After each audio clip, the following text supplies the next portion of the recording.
Good afternoon, students. Welcome to the live lecture of the Real Analysis 1.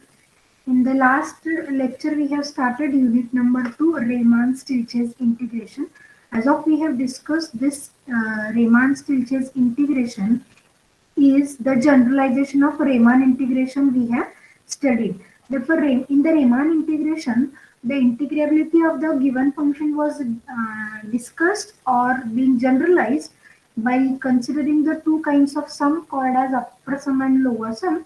By using those two sums, next the concept derived will be upper integral and lower integral, and we will say that the given function is Riemann integrable if both these integrals are same.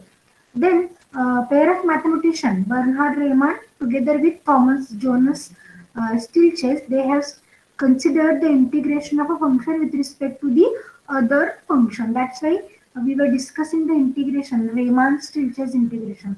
The name was given in the honor of both the mathematicians. Therefore, here we were going to start with the two functions f and alpha. No doubt both are the bounded functions on the given interval. That of alpha we were considering the monotonically increasing function, because in the Riemann integration we were considering the integration with respect to x-axis, and as we consider this x-axis is actually a monotonic increasing type of curve or a straight line or a function. Therefore, here the integration which we are considering with respect to the function alpha, that function we were considering to be monotonically increasing. Then same kind of partition we were going to discuss.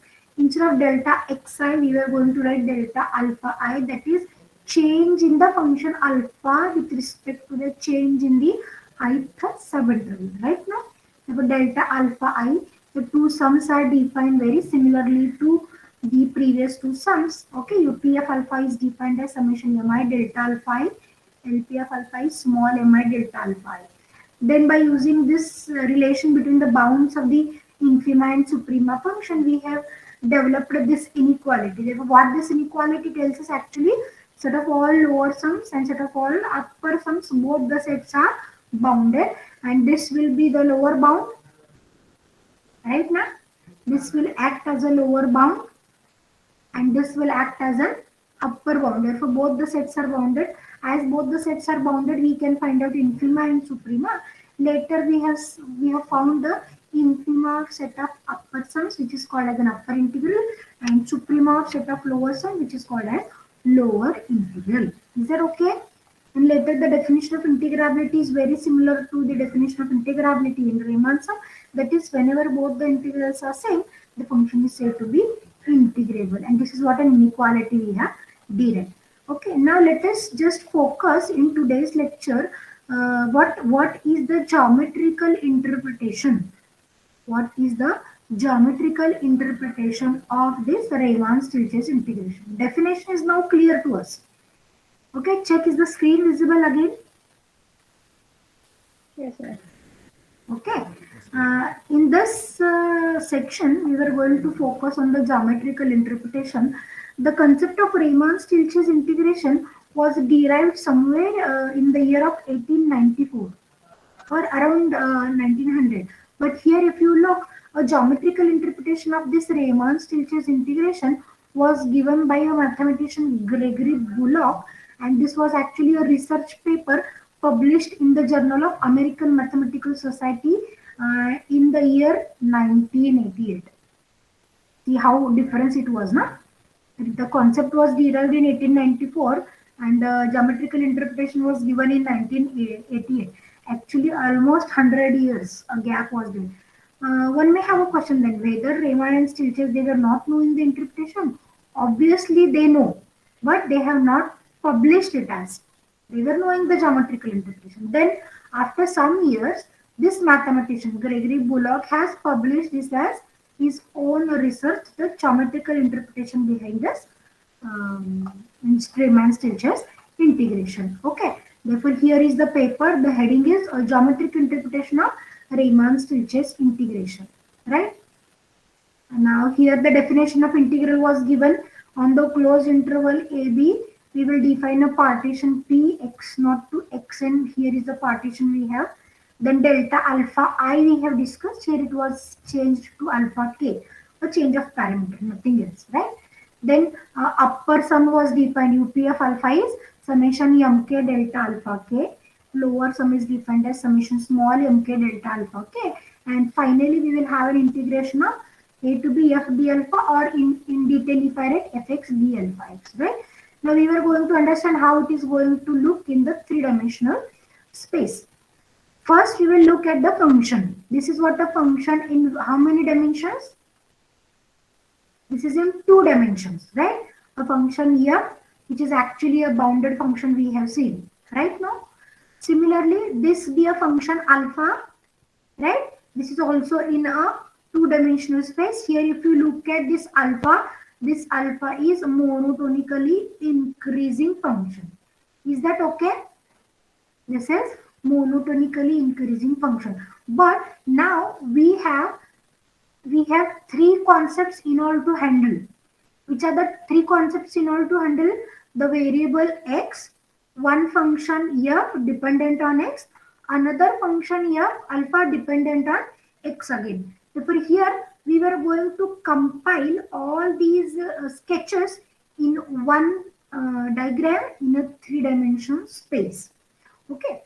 I think you all are familiar. Whenever we have a straight line in a 2-dimensional plane, how it is going to look if I construct the same equation, say y equal to x, if I construct, okay, in 2D plane, this will look like this, no?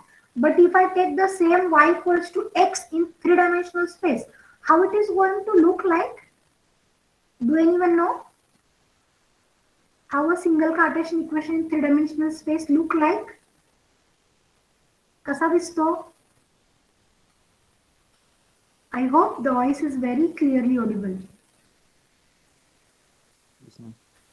Okay. Do you know or not?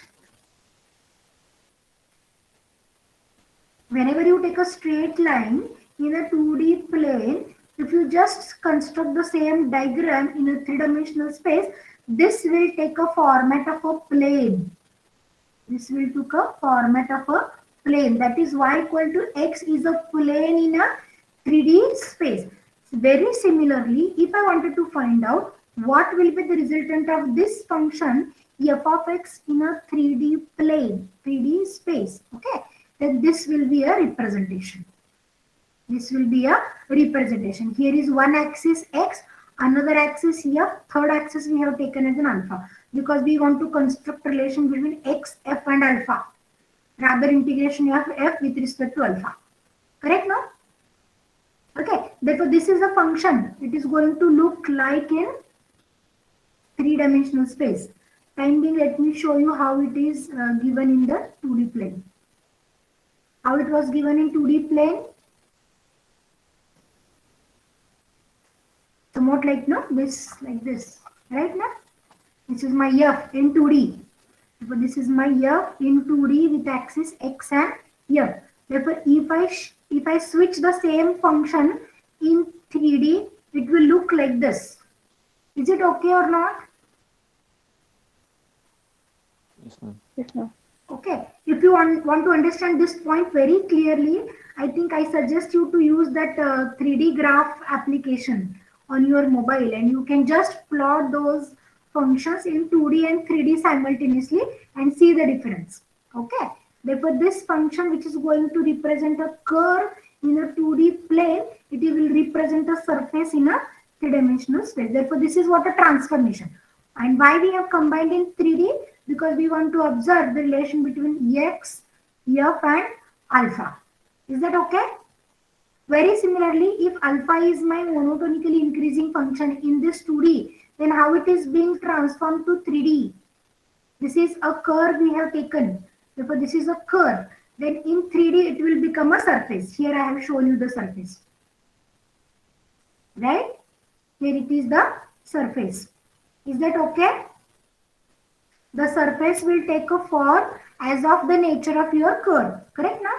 Here, if the nature of the curve is like this, what you have to do is simply, you have to just switch it up. Right now? In order to find out the surface. लक्षात येते का बघा? एखादी कपड्याची घडी आपण अशी जर घडी करून टाकलेली आहे समजा, तर 2D प्लेन मध्ये इमॅजिन करा आणि आपण तो असंच कापड धरून जर उचलला तर तो जो खाली ओरिजिनल शेप आहे तो आहे तसा वर बिल्डअप होतो ना, तसाच हा अल्फा बिल्डअप झालेला आहे. बघा लक्षात येते का सगळ्यांच्या?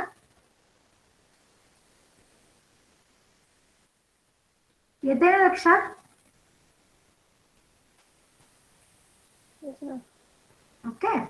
Now let us just go forward. Now what we will do? We will combine all both the functions f and alpha in one sketch, right? And this is what the sketch is. Check. This is your f function. This is your f, right now? And this is your alpha, correct? Right? Therefore, both the surfaces we have in the three-dimensional space. Okay. Now in integration, that is while deriving the integration, what we were doing actually, whatever is your curve, you were finding the area bounded by that x-axis and the function, and this area we were interested in finding. Here also we will do the same thing. Here also we try to find out the area of a function f bounded by alpha. Area bounded by alpha. Therefore, here we have two different surfaces, f and alpha. Therefore, area of f bounded by alpha. Area of f bounded by alpha. For this, what we will do? Both the surfaces, whichever we have, we will consider their intersection. Okay. Now, this function f cuts your alpha surface in this region. Check. Here is the cut. Correct now? Here is the cut, right? Are you getting the cut or not? Intersection of f and alpha surfaces. Here is the intersection. Therefore, here in the next diagram, it was shown with a transparent sketch. Here is your cut of f and alpha. Okay. Therefore, this was actually the region bounded by f and alpha. This was the region bounded by f, or you can say in a function f bound intersected by alpha. Is that okay? But this area we could not find, no. So what we were going to do? We were going to find out the shadow of this region in f alpha plane. In f alpha plane. This is whatever the red shadow I have shown you. This is not in f alpha plane, no. Here in the integration also, if we are finding the integration of f with respect to x, in which plane we are finding the integration? In xf plane, na? That is the plane bounded by the two axes, x-axis and f-axis.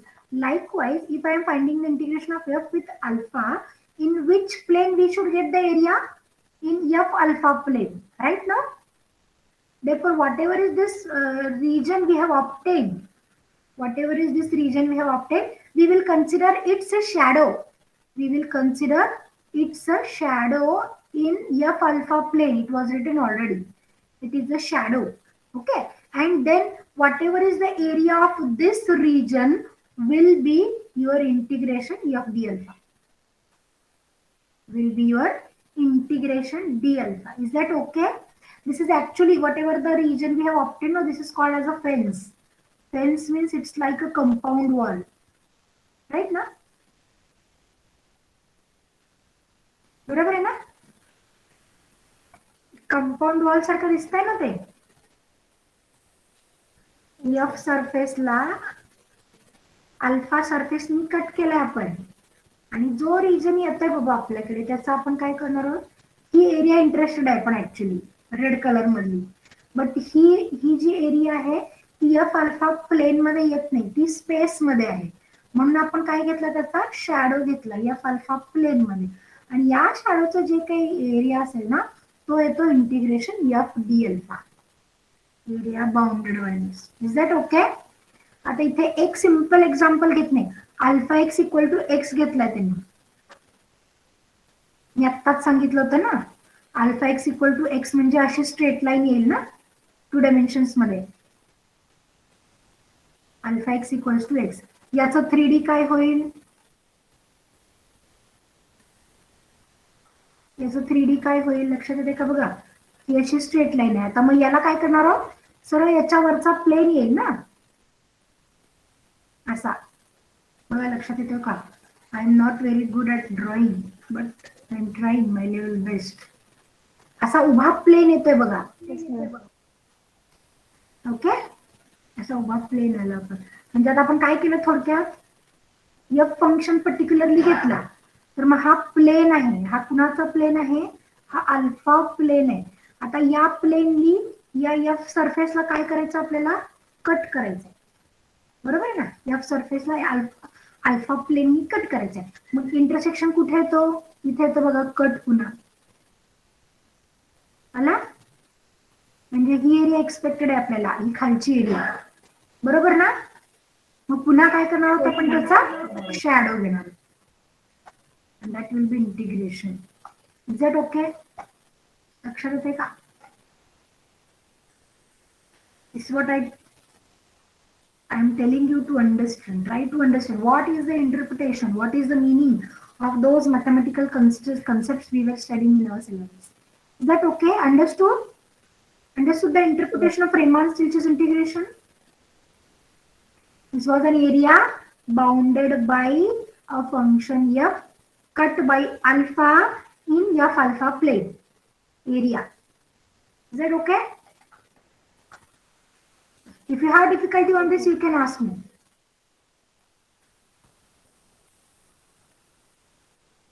Yes, students, समजलं का?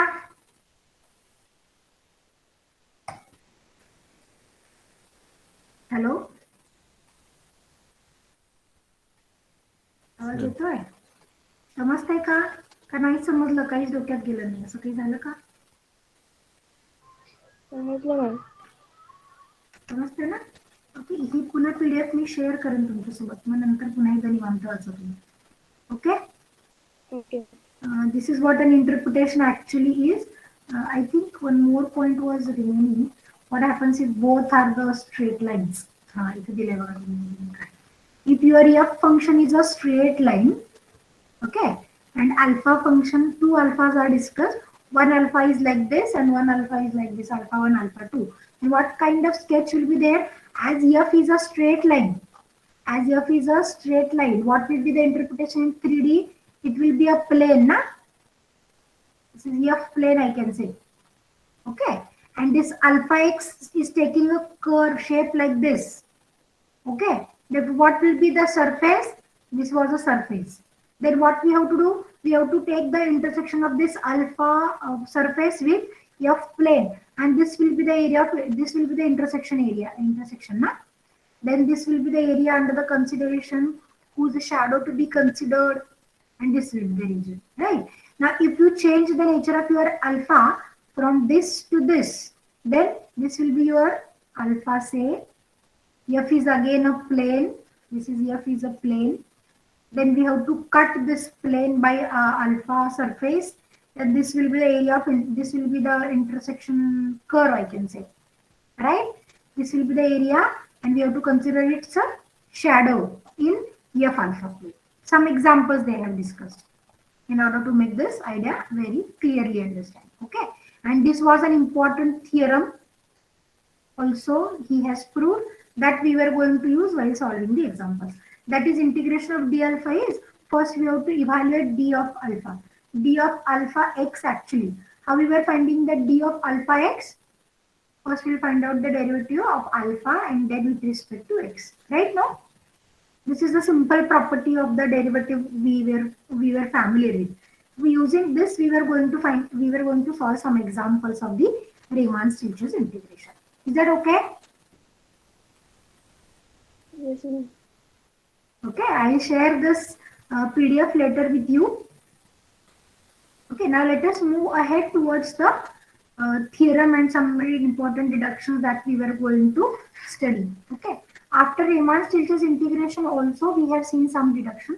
Same kind of deductions we are going to observe in Riemann-Stieltjes integration. We will just mention those deductions so that we can use it for the further calculations. The first deduction says that if f belongs to R of alpha, what is the meaning of R of alpha? Riemann integrable with respect to a function alpha, right now? Then there exists a number lambda lying between the bounds of F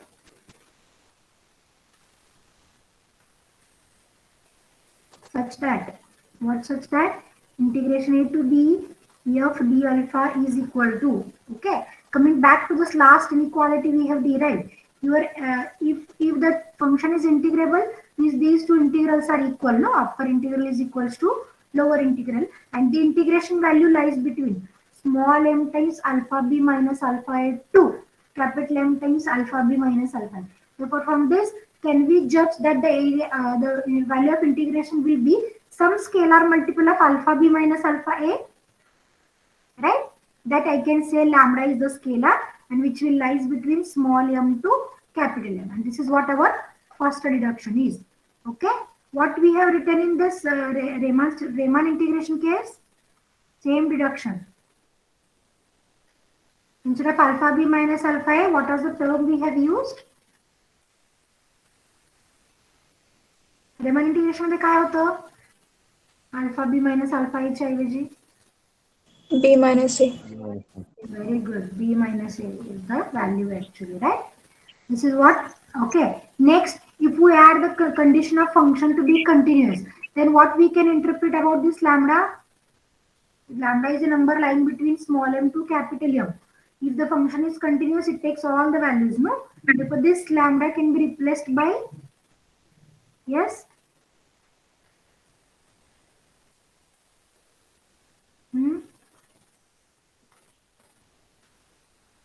This lambda we will replace by some function value, no? Say f of zeta.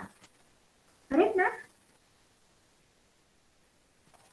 All those deductions we have seen in Riemann integration case. Therefore, I am not repeating again.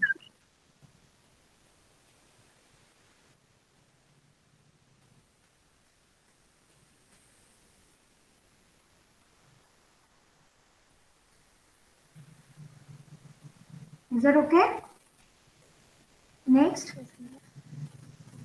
whenever the function f is given to be Riemann-Stieltjes integrable with respect to alpha, and if k is the number actually that was a bound of your function, such that mod of f of x is less than or equals to k for all x.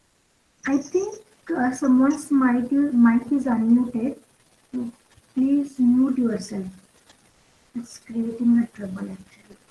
Yeah, okay, thanks. Then we have proved this result also. Modulus of integration a to b f d alpha is less than or equals to k into alpha b minus alpha a. This is what the third deduction. This same we have proved in case of Riemann integration. Number 4 deduction is if f belongs to R of alpha and f of x is non-negative, what is the value of integration?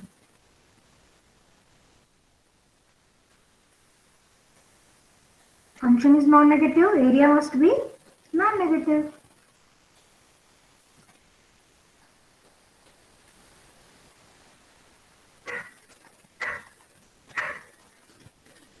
Is that okay? Deduction number 5. If f and g are the two functions which are Riemann-Stieltjes integrable with respect to alpha over the closed interval AB such that, what such that? If f of x is greater or equal by g of x, then what about the relation between their integrations?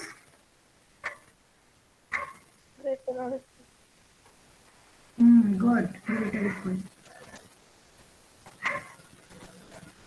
Okay, these are some important deductions which we wanted to share in case of Riemann-Stieltjes integration, right? Next comes out with the refinement of a partition. We know what is the refinement of a partition, no? What is refinement?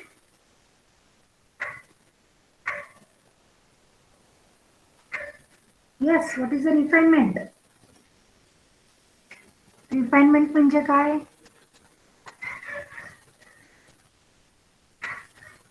Star is notation, no? Point I'm asking you the meaning. Yes, we are going to increase the number of points. That is, original partition must be subset of your new partition. Then it is called as refinement. Then what is relation between the sums we have seen with respect to refinement? If this is the upper sum with respect to refinement and this is the upper sum with respect to original partition, what is the relation we have seen? Very good. And what for lower sum? Greater than equal to, right? Greater than equal. This is in case of R integration, I can write. Riemann integration. Now the same kind of result we were going to check for the Riemann-Stieltjes integration, and the statement is if P star is a refinement of P such that, or sorry, prove that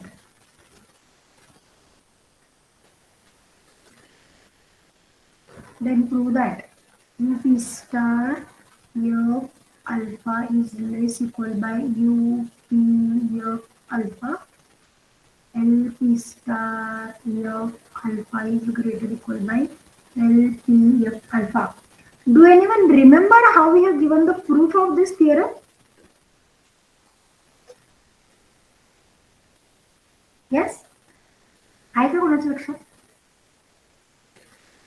To prove this result, what the process we have done? We have taken, instead of considering many points extra, we will consider only 1 point extra, say zeta, which will lie in ith subinterval, right? No. And accordingly, we will write UP of alpha and UP star of alpha. And then we will just make some algebraic arrangements so that the result will be going to hold. Okay. Therefore, I will just quickly write the proof of this statement. Step 1, I will prove. Regarding upper sum, proof goes very similar to, okay, very similar to Riemann integration case. Is that okay? For this, let me consider the partition P. Let P be x0, x1 to xn be a partition.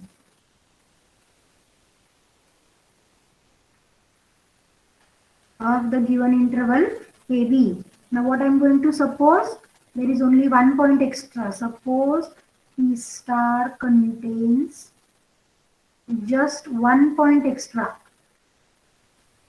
Just 1 point more than P.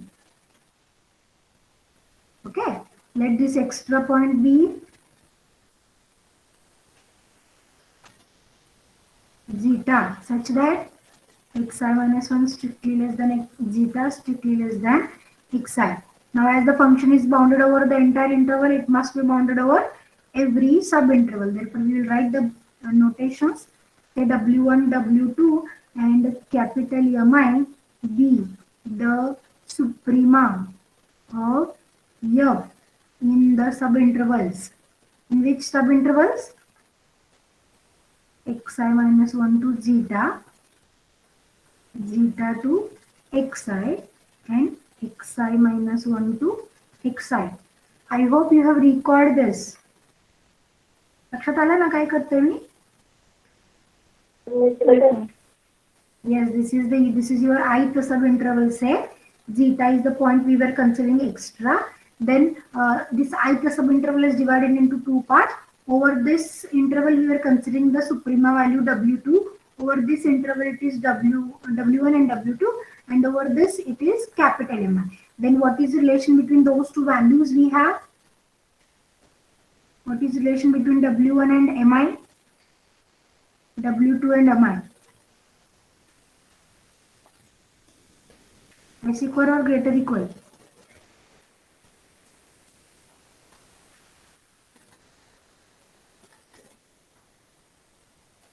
Yes.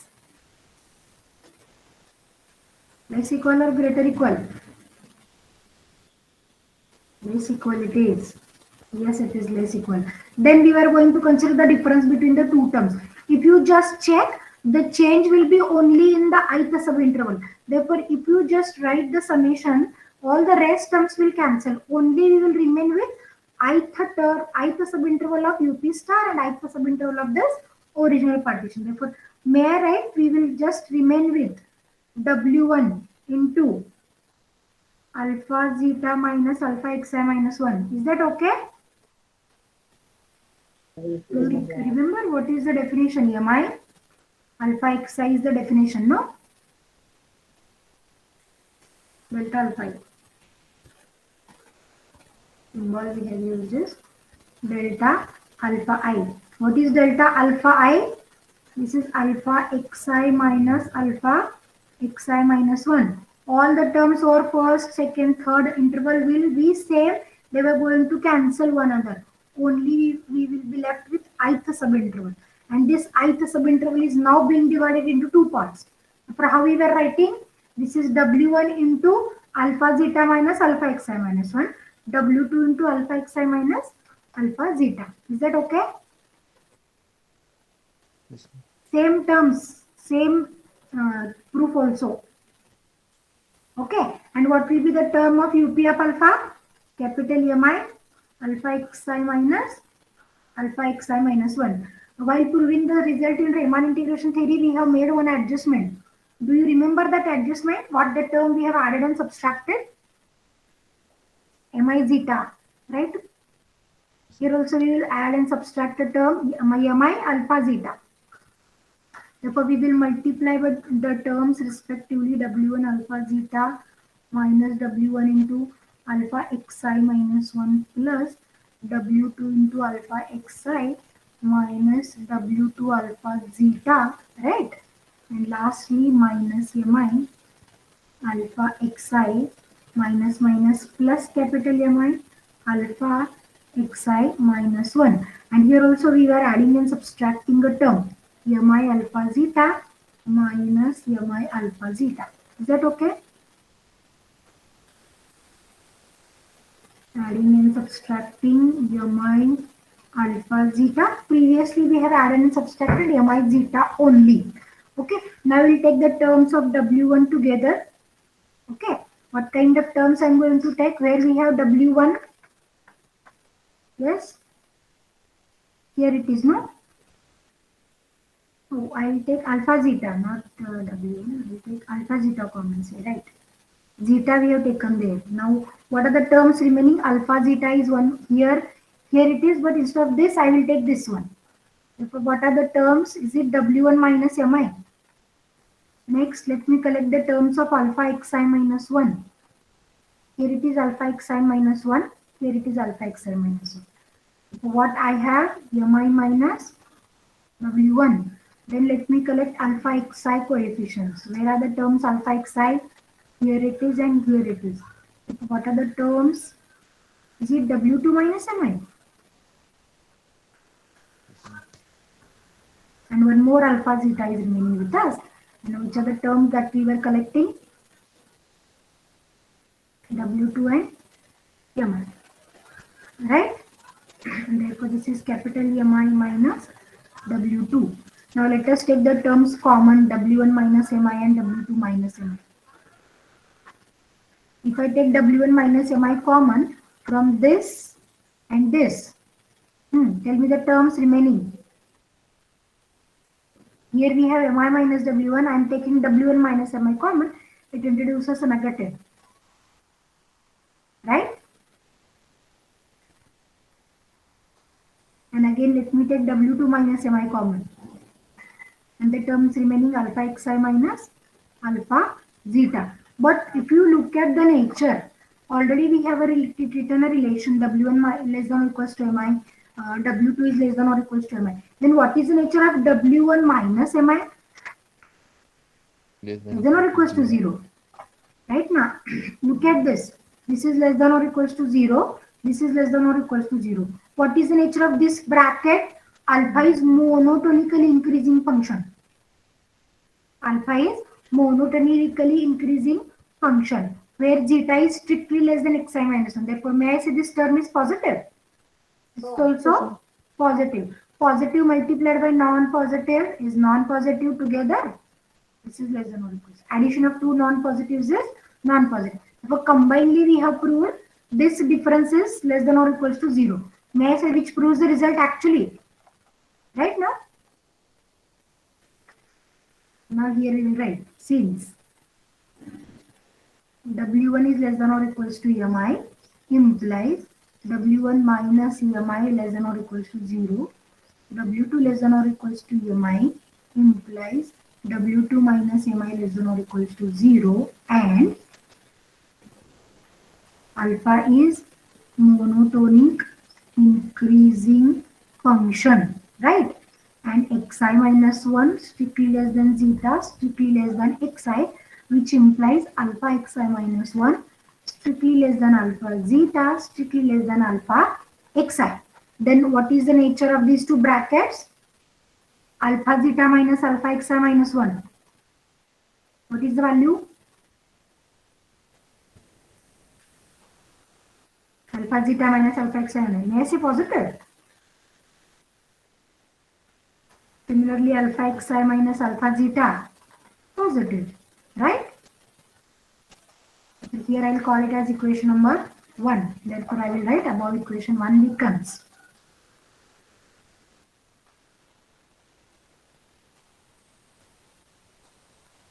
What it becomes? The total it becomes less than or equals to 0. No? Therefore, I will write UP star F minus UP star F alpha beta minus UP of alpha less than or equals to 0, which proves UP star F alpha less than or equals to UP of alpha. Okay.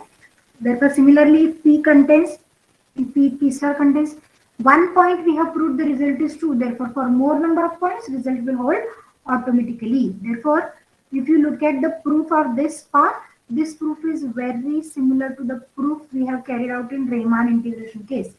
For the one result I have shown you, the second part I am keeping for homework. You have to try on your own for the lower sum case. That is, lower sum increases with respect to partition. Is that okay? Same proof it is right now. Only some instead of xi we are going to write alpha xi minus. Instead of xi we will write alpha xi. Next we will write the condition of integrability. A condition of integrability. What is the condition of integrability for Riemann case?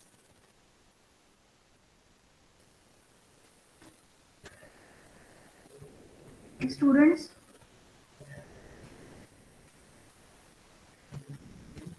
what is the condition of integrability? काय theorem बघितला आपण condition of integrability चा? UPF minus LPF less than epsilon. Very good. The same we were going to write for this function. A function f is integrable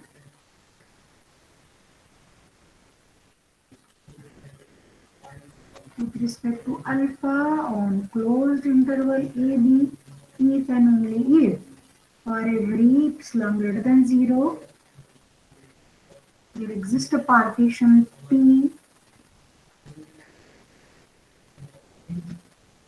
of closed interval AB such that, what such that? UP of alpha minus LP of alpha is less than epsilon. The proof of this is also very similar to the proof of Riemann integration case. You can try for it. I'll keep this also for homework. Very similar proof we have. Okay. Next theorem we are going to understand here is how to find out the integration. So the theorem says that if alpha increases monotonically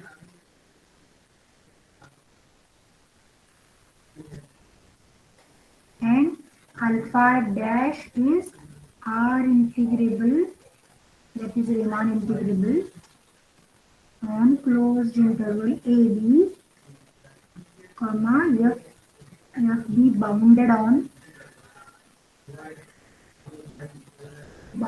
and are integrable,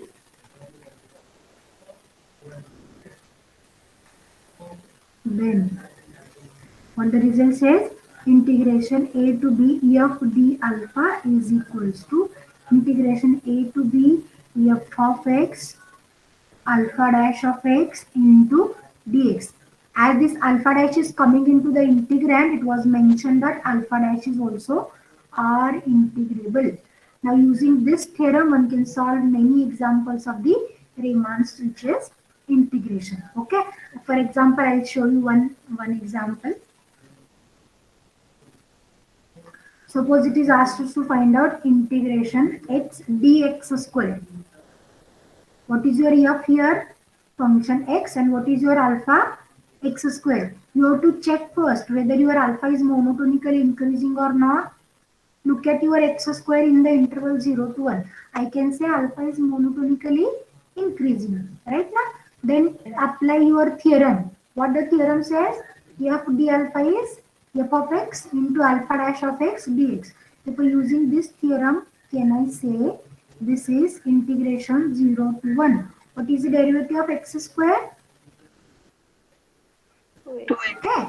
Therefore, what is your combined integration? Integrand. Now solve by Riemann integration. If you want to solve by Riemann integration, you have two options. Which two options? Go by Darboux sums, two sums to integral proving equality, or go by Riemann sum method. And what I have suggested? Riemann sum. Riemann sum. Okay. Therefore, can you solve the examples of Riemann-Stieltjes integration now? Very simple, na? You have to use this theorem only. Is that okay? Yes. If there is no problem, you can go for more examples also. If I give you one more example, say here. Integration 1 to 2, 1 by x dx cube. Function 1 by x is bounded on 1 by x node. Therefore, how will you find the integration? This is 1 by x into dx cube is 3x square dx. No? 1x will cancel, and what we will remain with? 3x. Right now? And this you can solve by R integration. R integration, I have taken a lot of examples, therefore I don't want to repeat the examples of R integration. This is what the method you have to use for solving RS integration, Riemann-Stieltjes integration. If you have any difficulty after this, you can unmute yourself and ask. With this, we have completed our second unit of Riemann-Stieltjes integration. In the next lecture, we will go for the third unit of multivariable differential calculus, for which I have asked you to see the interpretation of ODE and PDE, because the first definition under this unit we were going to observe is directional derivative. And if you want to understand the directional derivatives very clearly, you should have a clear idea about ODE and PDE also. Okay? So just look at these two concepts clearly. Yes, any doubt for today's lecture? If you have, you can ask. The students. If not, let me stop it here. Thank you for being with me for this lecture.